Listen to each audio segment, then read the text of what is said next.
bonjour, moi je suis le docteur Bess, je suis médecin réanimateur à l'hôpital d'Épinal et donc je suis effectivement à l'origine de ces formations avec le professeur Tran, le professeur Chenuel et le docteur Grandmougin. L'idée de départ était de réaliser des gestes exceptionnels que nous sommes souvent les seuls à pouvoir réaliser en hôpital de périphérie sans recours proche et immédiat pour nos patients. Malheureusement, ce sont des gestes rares et il faut donc qu'on puisse les réaliser en sécurité, d'où l'idée de la simulation pour pouvoir ensuite après les reproduire sur des patients avec une technique un peu plus maîtrisée. Oui, l'école de chirurgie a mis en place cette formation spécialement dédiée à la formation aux gestes compliqués pour nos amis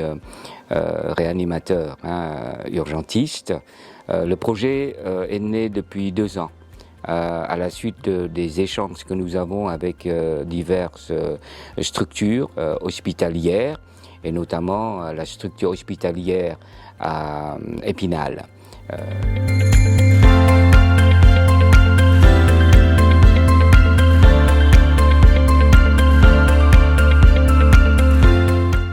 Les compétences concrètes, c'est la réalisation de ces gestes effectivement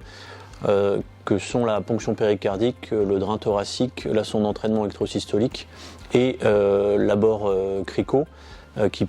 sont des techniques de sauvetage et qui doivent être donc du coup parfaitement réalisées à l'issue de cette journée de formation avec une récurrence qu'on va essayer de définir pour savoir s'il faut les réaliser tous les ans, puisque la plupart de ces gestes-là sont des gestes qu'on va réaliser peu de fois sur une carrière. Et donc il va falloir qu'on réfléchisse après ensemble sur la récurrence à mettre en place dans ces journées de simulation, savoir s'il faut les faire tous les ans, tous les 2 ans. Et ça, c'est le travail qui sera à réaliser plus tard, après ces premières journées de formation.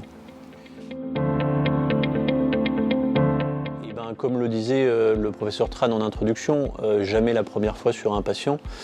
d'autant plus que ces gestes sont réalisés dans des situations d'extrême urgence, avec un pronostic vital qui est engagé, voire dépassé. Et l'idée est donc de pouvoir les réaliser sur simulation dans des conditions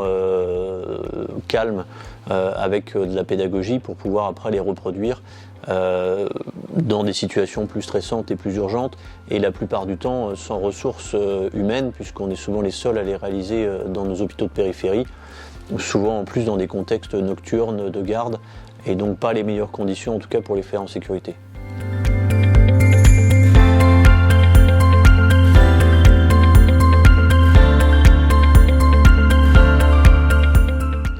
Elle contribue dans le sens où elle va permettre de sécuriser complètement nos procédures et nos gestes, surtout notre geste, et également avec cette mémoire du geste faite en simulation, de diminuer la part de stress lors de la réalisation du geste sur un patient dans un contexte d'urgence. La plupart du temps, sur ces gestes techniques-là, ce sont des situations assez extrêmes. Et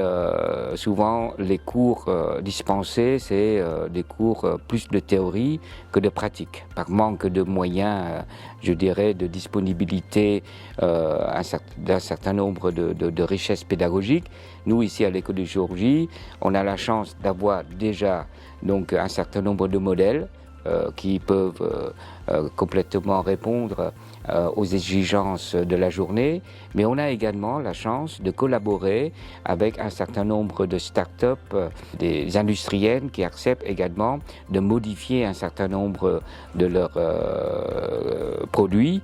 permettant vraiment une journée très très pratique.